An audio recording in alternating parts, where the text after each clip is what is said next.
ਸ਼ਲੋਕ ਮਹਲਾ ਪਹਿਲਾ। ਸੱਚ ਕਾਲ ਕੂੜ ਵਰਤਿਆ ਕਲ ਕਾਲਕ ਬੇਤਾਲ। ਬਿਓ ਬੀਚ ਪਤ ਲੈ ਗਏ ਅਬ ਕਿਉਂ ਉਗਵੈ ਦਾਲ। ਜੇ ਇਕ ਹੋਏ ਤਾਂ ਉਗਵੈ ਰੁੱਤੀ ਹੂੰ ਰੁੱਤ ਹੋਏ।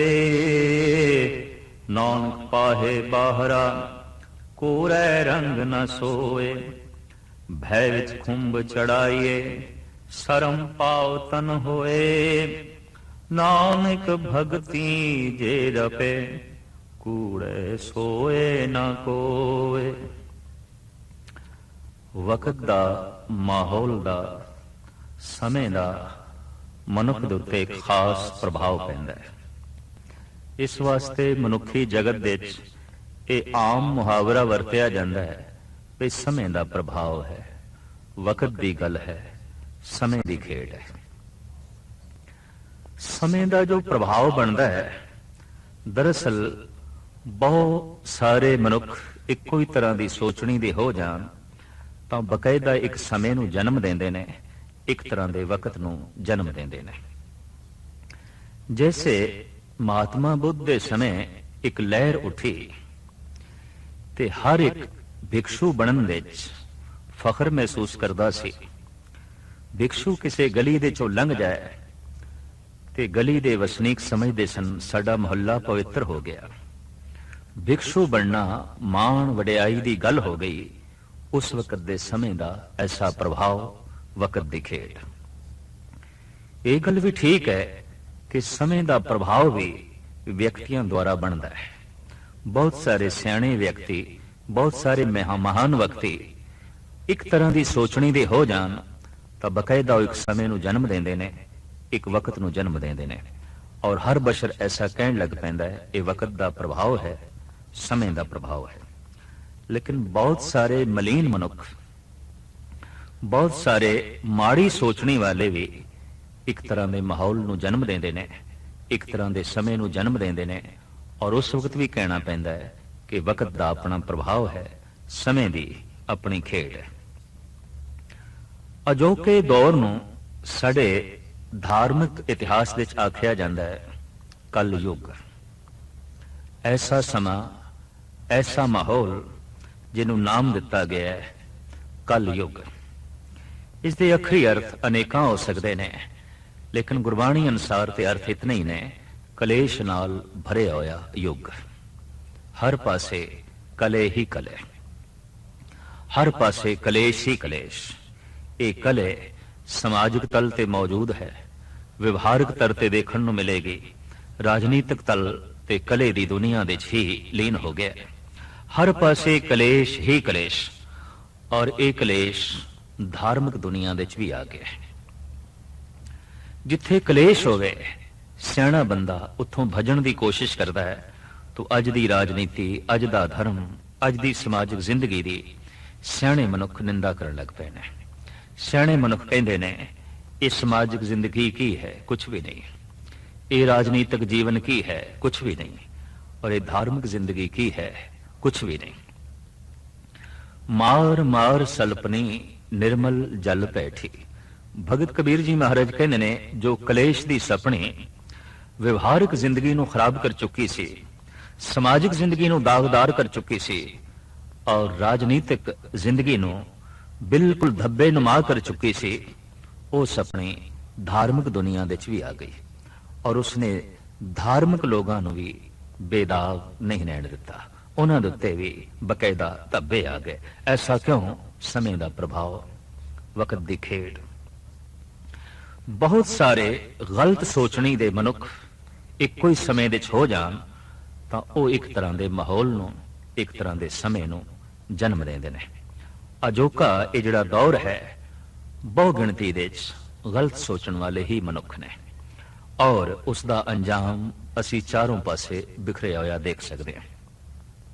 ਸਿਆਣਿਆਂ ਦਾ ਕਹਿਣਾ ਹੈ ਕਿ ਕੜਵੇ ਫਲ ਵੇਖ ਕੇ ਹੀ ਅੰਦਾਜ਼ਾ ਲਾਣਾ ਪੈਂਦਾ ਹੈ ਕਿ ਬੀਜ ਗਲਤ ਬੋਇਆ ਗਿਆ ਸੀ, ਬੀਜ ਠੀਕ ਨਹੀਂ ਬੋਇਆ ਗਿਆ ਸੀ। ਅਜੋਕੀ ਜੀਵਨ ਸ਼ੈਲੀ ਨੂੰ ਵੇਖ ਕੇ ਹੀ ਅੰਦਾਜ਼ਾ ਲਾਣਾ ਪੈਂਦਾ ਹੈ ਕਿ ਜੀਵਨ ਗਲਤ ਹੈ, ਜੀਵਨ ਦੀ ਬੁਨਿਆਦ ਗਲਤ ਹੈ, ਜੀਵਨ ਦੇ ਆਧਾਰ गलत ने। ਸਾਹਿਬ ਇਸ ਵਾਸਤੇ ਹੀ ਕਹਿੰਦੇ ਨੇ ਕਿ ਸੱਚ ਕਾਲ ਕੂੜ ਵਰਤਿਆ ਕਲ ਕਾਲਕ ਬੇਤਾਲ। ਅਜੋਕੇ ਦੌਰ ਦੀ ਗੱਲ ਕਰਦੇ ਹੋਇਆ ਸਾਹਿਬ ਸ੍ਰੀ ਗੁਰੂ ਨਾਨਕ ਦੇਵ ਜੀ ਮਹਾਰਾਜ ਫਰਮਾਨ ਕਰਦੇ ਨੇ ਕਿ ਸੱਚ ਦਾ ਤੇ ਮਾਨੋ ਕਾਲ ਹੀ ਵਰਤ ਗਿਆ ਹੈ। ਕਿਸੇ ਪਾਸੇ ਸੱਚ ਦੇਖਣ ਨੂੰ ਨਹੀਂ ਮਿਲਦਾ, ਨਾ ਰਾਜਨੀਤਿਕ ਦੁਨੀਆ 'ਚ, ਨਾ ਸਮਾਜਿਕ ਦੁਨੀਆ 'ਚ, ਔਰ ਨਾ ਹੀ ਧਾਰਮਿਕ ਦੁਨੀਆ 'ਚ। हर पासे झूठ ही झूठ का पसारा। कई दफा हैरानगी आउंदी है कि चलो राजनीतिक दुनिया दे ते झूठ नूं बर्दाश्त करांगे, विवहारिक ते समाजिक दुनिया दे च भी माड़ा मोटा झूठ अगर चलदा है तो नजरअंदाज किया जा सकता है, पर झूठ धार्मिक दुनिया दे च भी ऐसियां कहानियां धार्मिक ग्रंथां दे च मिलदियां ने, और ऐसे किस्से धार्मिक लोग सुनाते ने जिन्हां दा सच नाल सच्चाई नाल दूर दा भी वास्ता नहीं। आख्या जाता है कि 2.5 चुलियां दे विच अगस्त मुनि सागर नूं पी गए, मल मूत्र दे राहीं कढ़िया, समुंदर खारा हो गया। गिला परना मारिया गया चंद्रमा नूं, मारिया गौतम ने, चंद्रमा दागी हो गया। मच्छंदर नाथ दा जन्म मच्छी तो होया, गौकड़ दा जन्म गऊ तो होया, ऋषि मांडव दा जन्म मेंढकी तो होया। गरज के इस तरह दीयां कहानियां और इस तरह दीयां बयानबाजियां आम बंदियां दे अंदर शक पैदा कर देंदियां ने।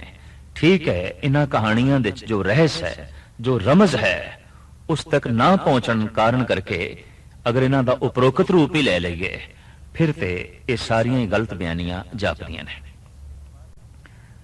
राजनीतिक ते समाजिक जिंदगी ते करीबन करीबन खड़ी गलत बयानियां ते, पर जद ये गलत बयानियां धार्मिक दुनिया दे च भी आ जान, रोजमर्रा दियां करामातां दियां कहानियां, ऐ हो गया ओ हो गया, अनहोणियां गल्लां धर्म ते धार्मिक बंदियां नाल जोड़ देण नाल हुंदा की है, सियाणे बंदे दे अंदर धर्म बारे भी गिलानी पैदा हो जाती है।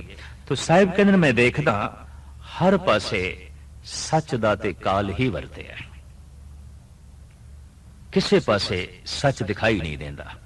आखिर जीवन मनुख दा वंडिया होया है, जीवन कुछ मनुख दा बाजार दे विच व्यवहार दे विच बतीत होंदा है, कुछ समाज परिवार दे विच बतीत होंदा है, कुछ इसदा जीवन धार्मिक है ते कुछ इसदा जीवन राजनीतिक है। ते जीवन दे हर पहलू दे अगर झूठ ही झूठ होवे तां फिर बाबे दे वाग बिल्कुल पूरे सही उतरदे ने कि सच काल कूड़ वरते। सच दा ते मानो काल ही पै गया, चारों पासे झूठ ही झूठ परसिया होया है, झूठ ही झूठ व्यापक है। कल कालक बेताल, ते इस झूठ दी कालक नाल जो कलयुग दी खास कालक है, जीव बेताल हो रहे ने, परेशान हो रहे ने, दुखी हो रहे ने। सच सफाई है, झूठ दाग है।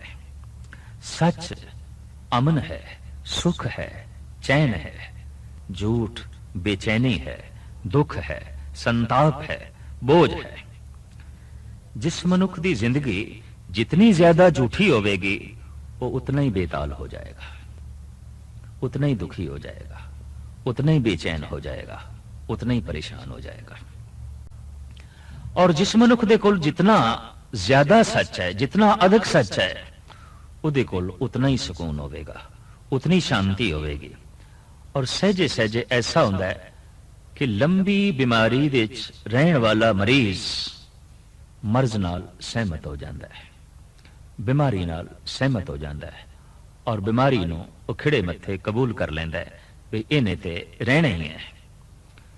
झूठ दे विच जमिया, झूठ दे विच जीवन बतीत कर रहा मनुख अपनी धारणा ही बना बैठा है कि सच बोलना, सच दे विच जीवना ते सच सोचना अति कठिन है, अति कठिन है। तो झूठ नाल भाईवाली पा बैठा है, झूठ नाल अपना जो है संबंध जोड़ बैठा है। साहिब कहते ने मैं देखना सच दा ते बिल्कुल काल ही पै गया है, चारों पासे झूठ ही झूठ वरत रहा है, उदा ही पसारा है, ते झूठ दी कालख करके जीव बेताल हो रहे हैं। कालख पोती हुई है बोलां ते, क्योंकि बोलां दे च झूठ है। कालख पोती हुई है दृष्टि दे च, क्योंकि वेखना झूठ है, सुनना झूठ है, सोचना झूठ है। हर पासे धब्बे ही धब्बे, हर पासे कालख ही कालख। और ये मौजूदा दौर की देन है, समय का प्रभाव है, वक्त की खेल है। बीओ बीज पत ले गए, अब क्यों उगवै दाल। साहिब कहते ने कि बीज बीजण वाले अपनी पत लैके, पत दा परवाना लैके, पत दा फुल लैके, पत दा फल अपनी झोली दे च पा के प्रभु दे दरबार जा पहुंचे। पर हुण अब क्यों उगवे दाल, हुण दाल किवें पैदा होवे। बीज ओही पुंगरदा है जो साबित होवे, मुकम्मल होवे। बीज नूं दुफाड़ कर दईए ते दाल हो जाती है, उन्हों ज्यादा दलीए ते दलिया बन जाता है, होर ज्यादा पीसीए ते आटा बन जाता है। हुण बीज दा अगर आटा बोईए, दाल बोईए, वो पुंगरदी नहीं, वो उगदी नहीं। उगण लई बीज दा प्रफुल्लित होण लई बीज दा साबित होना अत्यंत लाजमी है, खास लाजमी है। ते मनुख कोल एक बीज है, अकाल पुरख दा दिता होया, परिपूर्ण परमात्मा दा दिता होया, वो बीज है मन। ये ठीक है कि खूबसूरत फुल्लां दे बीज अक्सर करूप देखे गए हैं, पर करूप बीजां दे चों भी अत्यंत महान गहरी सुंदरता जन्म लैंदी है। ये ठीक है, मन अपने आप दे करूप है, लेकिन ये चों सुंदर परमात्मा प्रगट हो सकता है। मन तू जोत स्वरूप है अपना मूल पछान। किसान की तरह सूझ समझ रखने वाला मनुख अगर मन रूपी बीज का सही इस्तेमाल करे तो ये चों परम ज्योति प्रगट हो सकती है। और बकायदा साहिब श्री गुरु नानक देव जी महाराज ने इस श्लोक दे इस ढंग की प्रेरणा दी है कि ऐ बंदे तेरे कोल एक बीज है, मन। हुण सियाणा किसान जानता है कि धरती अनुकूल चाहिए, बीज दे धरती दे वत्तर चाहिए, खाद चाहिए, फिर रोड़े वट्टे कंडे ना होवन, हल चलाया जाता है, सुहाग्या फेरिया जाता है। पहले बीज बीजण दे अनुकूल धरती की जाती है, फिर बीज बीजिया जाता है। बंजर जमीन दे पथरेली जमीन दे उबड़ खाबड़ जमीन दे अगर बीज सुट दिता जाए तो वह मुकम्मल ढंग नाल प्रफुल्लित नहीं होता। रोज दा सत्संग, रोज दा कथा कीर्तन सुनना, रोज दा महापुरुषां दी सोबत विच बैठना, ये सिर्फ इसलिए है कि हिरदे दी धरती मनुख ठीक करे, फिर ये बीज ढंग दा प्रफुल्लित होवे, पनप सके। साहिब श्री गुरु नानक देव जी महाराज इत्थे मन नूं बीज कह रहे ने, ते बीज नूं बीजना है, किथे बीजना है। बहुत सोहने ख्याल साहिब श्री गुरु नानक देव जी महाराज ने इस पावन पवित्र वाक दे दिते ने। गुरु दा शब्द ये धरती है, और ऐ बंदे तेरा मन बीज है। शब्द अपने आप दे सवरी हुई धरती है। इस शब्द देते, इस श्लोक देते सतगुरु ऐसा ही कह रहे हैं, ऐ बंदे तेनू हुण इत्थे धरती सवारन की लोड़ नहीं, बल्कि अपना बीज ठीक करने की लोड़ है। ते सवाल पैदा होगा, बीज दे च की है? बीज साबित नहीं है, दाल हो गया, दुफाड़ हो गया। जद भी कोई मनुख धार्मिक कर्म करता है, दुबदा उस वक्त बनी रहती है। मन का एक हिस्सा कहता है ये करिए, दूजा कहता नहीं। मन का एक हिस्सा कहता है अमृत वेले उठ के नाम जपना है। और अमृत वेला होया, मन का दूसरा हिस्सा कहता नहीं पै रहो, फिर देखांगे। मन का एक हिस्सा कहता है चलिए गुरुद्वारे सत्संग दे, और सत्संग का वक्त होया, मन का दूसरा हिस्सा रहन देइए, फिर देखांगे। ये जिहड़ी दुबदा है ये दाल है, और दो पासे दी धावना मनुख नूं किसी पासे का भी रहन नहीं देंदी।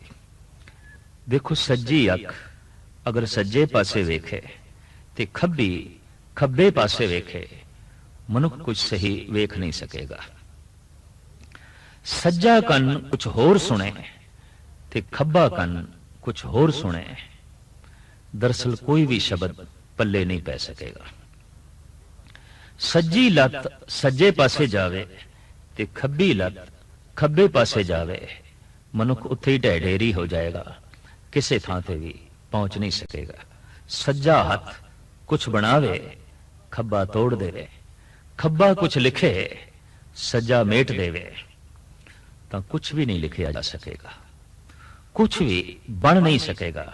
दरअसल दो हत्थां नूं एक देना है, दो पैरां नूं मार्ग एक देना है, दो अखां नूं दृष्टि एक देनी है, और दो पैरां नूं मार्ग एक देना है। हू बहु इसे तरीके नाल दो जिहड़े मन ने इन्हां नूं चिंतन एक देना है, सोचनी एक देनी है, काम एक देना है, दृष्ट एक देनी है, स्रोत एक देनी है। मन दी ये दुबदा ना बनी है, मन दाल ना होवे। तन दे दो टुकड़े करिए, तन दी मौत हो जाती है, पर मन ते जीवदा ही टुकड़ियां दे च है, के निके टुकड़ियां च। आम लोक गीत भी कह देंगे साडे मन दे टुकड़े ते हजारां ने, साडा दिल ते हजारां टुकड़ियां दे च बटिया होया है। और ये बहुत वड्डी सच्चाई वो बयान करते हैं। वाकई कोई टुकड़ा किथे पिया, कोई टुकड़ा किथे पिया। शरीर दे इतने टुकड़े कर दईए ते शरीर की तत छिन मौत है, लेकिन मन ते टुकड़ियां दे ही जीवदा है। शरीर दे इतने टुकड़े हो जान तो शरीर नूं जिंदा रखना बड़ा औखा है, और इतने सारे टुकड़े जुड़ भी नहीं सकते। पर मन प्रति एक प्रभु की दया है, बख्शिश है कि असी इन्हां टुकड़ियां नूं एक कर सकते हैं, समेट सकते हैं, इन्हां नूं एक रूप दे सकते हैं। साहिब कहंदे ने जे एक होए तां उगवे, बीज एक होवे तां फिर उगे, पैदा होवे। तो पहले इस बीज नूं एक करना है। भगत कबीर जी महाराज कहंदे ने जां की दिल साबत नहीं तां को कहां खुदा है। जिदा दिल ही साबत नहीं उहदे लई खुदा किथे, उहदे लई परमात्मा किथे। परमात्मा ते उस लई है जिदा दिल साबत है, जिदा बीज साबत है। बीज ही साबत नहीं ते गल किवें बनेगी। शब्द अपनी थां ते महान है, हर गुरु दा मंत्र अपनी थां ते महान है, गुरु दा शब्द गुरु दा मंत्र। लेकिन ऐ मन ये बीज ठीक नहीं, ये दुफाड़ होया पे, ये टुकड़े टुकड़े होया पे। तो पहले इस मन नूं साबित करना है, एक करना है। इसे नूं कहंदे ने मन नूं एकाग्र करना है, मन नूं एक करना है। तन एक है, मन एक नहीं है। ऊधो मन भयो 10-20, ये बोल बिल्कुल सही ने। हजारां टुकड़े होए पैने इस मन दे, इनू एक करना है। धर्म दी ये जिहड़ी साधना है जप तप दी, ये मन नू एक करना है। दरअसल जैसे मन एक होता है, मन की मौत हो जाती है, मन मिटदा है। ऐसे मिटदा है जैसे कि धरती दे बीज मिटदा है, पर बीज दा मिटना प्रफुल्लित होना है, मन दा मिटना परम आनंद की प्राप्ति है। मन दा मिटना परम रस की प्राप्ति है। मन मुए धात मर जाए, बिन मन मुए कैसे हर पाए। तन जिंदा रहे ते संसार नाल संबंध जुड़दा है, मन मर जाए ते निरंकार नाल संबंध जुड़दा है। संसार नाल संबंध जुड़े रहन, तन नूं जिंदा रखना लाजमी है, ਨਿਰੰਕਾਰ ਨਾਲ ਸੰਬੰਧ ਜੁੜੇ, ਮਨ ਨੂੰ ਮਾਰਨਾ ਬੜਾ ਲਾਜ਼ਮੀ ਹੈ। ਤਨ ਨੂੰ ਮਾਰਨਾ ਬੜਾ ਆਸਾਨ ਹੈ, ਖੁਦਕਸ਼ੀ ਕਰਨੀ ਬੜੀ ਆਸਾਨ ਹੈ। ਥੋੜਾ ਜਿਹਾ ਮਨੁੱਖ ਜ਼ਹਿਰ ਖਾ ਲਵੇ, ਅੱਗ ਦੇ ਚ ਆਪਣੇ ਆਪ ਨੂੰ ਜਲਾ ਲਵੇ, ਕਿਸੇ ਉੱਚੀ ਇਮਾਰਤ ਤੋਂ ਆਪਣੇ ਆਪ ਨੂੰ ਗਿਰਾ ਦੇਵੇ, ਤੇ ਤਨ ਦੀ ਤੇ ਮੌਤ ਹੋ ਜਾਂਦੀ ਹੈ, ਤਨ ਤੇ ਖਤਮ ਹੋ ਜਾਂਦਾ ਹੈ। ਲੇਕਿਨ ਲੰਬੀ ਚੌੜੀ ਸਮਾਧੀਆਂ ਲਾਣ ਵਾਲੇ, ਜਪ ਤਪ ਕਰਨ ਵਾਲੇ ਬੜੇ ਬੜੇ ਸਾਧੂ ਪੀਰ ਪੈਗੰਬਰ ਵੀ ਰੋਂਦੇ ਹੋਏ ਦੇਖੇ ਗਏ ਨੇ ਕਿ ਮਨ ਮਰਿਆ ਨਹੀਂ, ਮਨ ਆਪਣੀ ਥਾਂ ਤੇ ਮੌਜੂਦ ਹੈ ਔਰ ਭयंकर रूप ਦੇ ਜੋ ਹੈ ਮੌਜੂਦ ਹੈ। ਇੰਜ ਕਹਿ ਲੋ, ਦਿਨ ਭਰ ਕੰਮ ਧੰਦਾ ਇਸ ਵਾਸਤੇ ਕਰਨਾ ਹੈ ਕਿ ਕਿਸੇ ਤਰੀਕੇ ਨਾਲ ਤਨ ਜ਼ਿੰਦਾ ਰਹੇ, ਪਰ ਜਪ ਤਪ ਇਸ ਵਾਸਤੇ ਕਰਨਾ ਹੈ ਕਿ ਕਿਸੇ ਤਰੀਕੇ ਨਾਲ ਮਨ ਮਰ ਜਾਏ, ਇਸ ਦੀ ਮੌਤ ਹੋ ਜਾਏ। ਤੋ ਸਾਹਿਬ ਕਹਿੰਦੇ ਨੇ ਜੇ ਇੱਕ ਹੋਏ ਤਾਂ ਉਗਵੇ, ਜੇ ਬੀਜ ਇੱਕ ਹੋਵੇ ਤਾਂ ਫਿਰ ਉੱਗੇ। ਇੱਕ ਦੂਸਰੀ ਹੋਰ ਸ਼ਰਤ ਵੀ, ਰੁੱਤੀ ਹੂੰ ਰੁੱਤ ਹੋਏ। ਬੀਜ ਦਾ ਇੱਕ ਹੋਣਾ ਤੇ ਬੜਾ ਲਾਜ਼ਮੀ ਹੈ, ਪਰ ਬੀਜਣ ਦੀ ਰੁੱਤ ਦਾ ਹੋਣਾ ਵੀ ਬੜਾ ਲਾਜ਼ਮੀ ਹੈ। ਰੁੱਤ ਵੀ ਚਾਹੀਦੀ, ਧਰਤੀ ਠੀਕ ਹੋਵੇ, ਬੀਜ ਵਧੀਆ ਹੋਵੇ, ਪਰ ਮੌਸਮ ਠੀਕ ਨਾ ਹੋਵੇ, ਮੌਸਮ ਅਨੁਕੂਲ ਨਾ ਹੋਵੇ, ਤਾਂ ਵੀ ਬੀਜ ਦਾ ਪ੍ਰਫੁੱਲਤ ਹੋਣਾ ਬੜਾ ਔਖਾ ਹੈ। ਤੋ ਰੁੱਤੀ ਹੂੰ ਰੁੱਤ ਹੋਏ। ਸਾਹਿਬ ਕਹਿੰਦੇ ਨੇ ਰੁੱਤੂਆਂ ਦੇ ਚੋਂ ਆਖਰ ਰੁੱਤ ਵੀ ਮਹਾਨ ਚਾਹੀਦੀ ਹੈ, ਚੰਗੀ ਚਾਹੀਦੀ ਹੈ, ਉੱਤਮ ਚਾਹੀਦੀ। ਹੁਣ ਸਵਾਲ ਇਹ ਪੈਦਾ ਹੁੰਦਾ ਹੈ ਕਿ ਮਨ ਨੂੰ ਸ਼ਬਦ ਦੀ ਧਰਤੀ ਵਿੱਚ ਬੀਜੀਏ, ਰੁੱਤ ਕਿਹੜੀ ਹੈ, ਕਿਹੜਾ ਸਮਾਂ ਹੈ? ਅਸੀਂ ਜੋ ਧਰਤੀ ਦੇ ਬੀਜ ਬੋਂਦੇ ਆ, ਇਹਨਾਂ ਤੇ ਨਿਗਾਹ ਮਾਰੀਏ, ਕਿਧਰੇ ਕਿਸਾਨ ਇੱਕ ਫਸਲ ਚੁਗਦਾ ਹੈ, ਕਿਧਰੇ ਦੋ ਫਸਲਾਂ, ਕਿਧਰੇ ਕਿਧਰੇ ਤਿੰਨ ਫਸਲਾਂ, ਕਿਧਰੇ ਇੱਕ ਬੀਜ ਸਾਲ ਦੇ ਚ ਇੱਕ ਦਫਾ ਬੋਇਆ ਜਾਂਦਾ ਹੈ, ਤੇ ਕਿਧਰੇ ਕਿਧਰੇ ਦੋ ਦਫਾ, ਔਰ ਬਹੁਤ ਹੀ ਕਿਧਰੇ ਇੱਕ ਥਾਂ ਤੇ ਤਿੰਨ ਦਫਾ ਵੀ ਸਾਲ ਦੇ ਚ ਇੱਕ ਬੀਜ ਬੋਇਆ ਜਾਂਦਾ ਹੈ। ਇਹ ਮਨ ਬੀਜ ਹੈ ਔਰ ਸ਼ਬਦ ਧਰਤੀ ਹੈ, ਗੁਰੂ ਦਾ ਮੰਤਰ ਧਰਤੀ ਹੈ। ਇਸ ਬੀਜ ਨੂੰ ਬੀਜਣਾ ਹੈ। ਰੁੱਤ ਸਾਲ ਦੇ ਚ ਕਿੰਨੀ ਕੁ ਦਫਾ ਆਉਂਦੀ ਹੈ? ਨਹੀਂ, ਸਾਲ ਦੀ ਗੱਲ ਨਹੀਂ। ਇੱਥੇ 8 ਪੈਰਾਂ ਦੇ ਚ, ਦਿਨ ਰਾਤ ਦੇ ਚ 2 ਦਫਾ ਬੀਜਣ ਦੀ ਰੁੱਤ ਆਉਂਦੀ ਹੈ, ਔਰ ਉਹੀ ਰੁੱਤ ਹੈ। ਔਰ ਉਸ ਰੁੱਤ ਦੀ ਸੰਭਾਲ ਕਰਕੇ ਕੋਈ ਬੀਜੇ ਤਾਂ ਫਿਰ ਬੜੀ ਬਰਕਤ ਹੈ।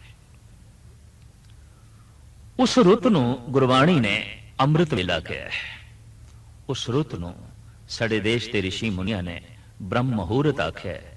ਉਸ ਰੁੱਤ ਨੂੰ ਇਸਲਾਮੀ ਫਕੀਰਾਂ ਨੇ ਅਲਲ ਸੁਬਾਹ ਕਰਕੇ ਆਖਿਆ ਹੈ। ਪੋ ਫੁੱਟ ਗਈ ਹੈ, ਲੇਕਿਨ ਅਜੇ ਸੂਰਜ ਨਹੀਂ ਨਿਕਲਿਆ, ਅਜੇ ਰਾਤ ਦੀ ਤਾਰੀਕੀ ਵੀ ਮੌਜੂਦ ਹੈ। ਇਹ ਦਿਨ ਤੇ ਰਾਤ ਦਾ ਸੰਗਮ ਹੋ ਰਿਹਾ ਹੈ। ਇਹ ਜੋ ਦਿਨ ਤੇ ਰਾਤ ਦਾ ਮੇਲ ਹੋ ਰਿਹਾ ਹੈ, ਇਹੀ ਹੈ ਆਤਮਾ ਤੇ ਪ੍ਰਮਾਤਮਾ ਦੇ ਮੇਲ ਕਰਨ ਦਾ ਸਮਾਂ।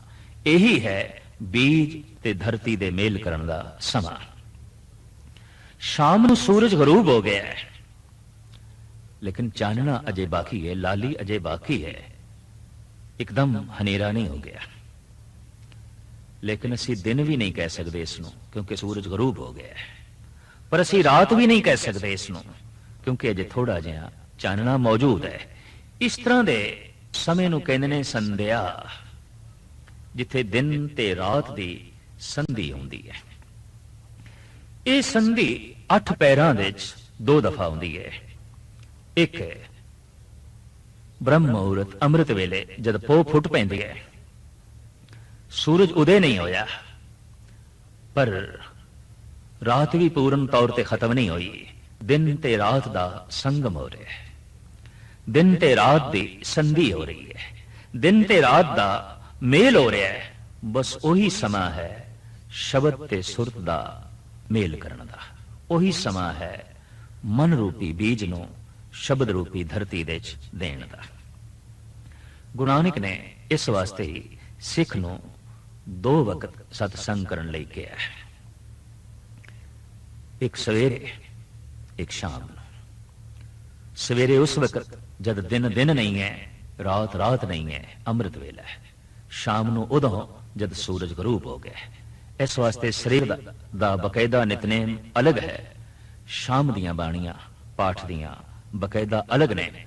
ਔਰ ਉਸ ਸਮੇਂ ਨੂੰ ਸੰਭਾਲ ਕੇ ਕੋਈ ਬੀਜ ਬੋਵੇ ਸ਼ਬਦ ਦੀ ਧਰਤੀ ਦੇ ਵਿੱਚ, ਤਾਂ ਸਤਿਗੁਰ ਦੀ ਬਾਣੀ ਦਾ ਫੈਸਲਾ ਹੈ, ਹਰ ਅੰਮ੍ਰਿਤ ਵੇਲੇ ਪੱਤੇ ਕਾ ਬੀਜਿਆ, ਭਗਤ ਖਾਏ ਖਰਚ ਰਹੇ ਨਿਖੁੱਟੇ ਨਾਹੀ। ਬੜੀ ਬਰਕਤ ਪਾਏਗੀ ਅਗਰ ਉਸ ਸਮੇਂ ਕੋਈ ਬੀਜੇ। ਸਮਾਂ ਮਦਦਗਾਰ ਹੁੰਦਾ ਹੈ, ਪ੍ਰਮਾਤਮਾ ਮਦਦਗਾਰ ਹੁੰਦਾ ਹੈ। ਉਹ ਰੁੱਤ ਅਨੁਕੂਲ ਆਉਂਦੀ ਹੈ।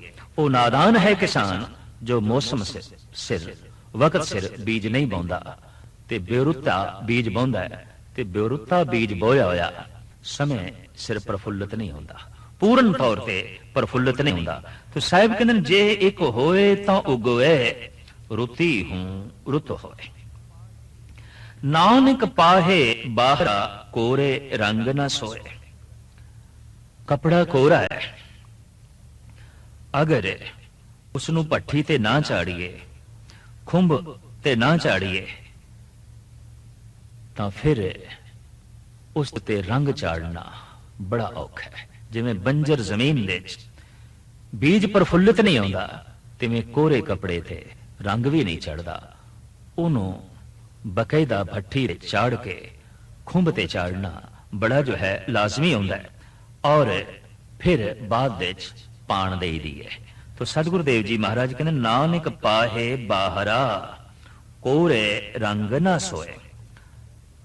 सतगुरु देव जी महाराज फरमान करते ने, पाण तो बिना खुंब चाड़े तो बिना कोरे कपड़ियां दे उत्ते रंग नहीं चढ़ता। तो मन कोरा है, इसू किस दी पाण चाड़ीए ते किवें रंग चढ़ाइए। साहब कहते ने, भय विच खुंब चढ़ाइए सरम पाओ तन होए। परमात्मा दे भय दी भट्ठी दे इनू पाना, यही खुंब ते चाड़ना है। रब दा भय शुद्ध कर देंदा है, रब दा भय निर्मल कर देंदा है, रब दा भय पवित्र कर देंदा है।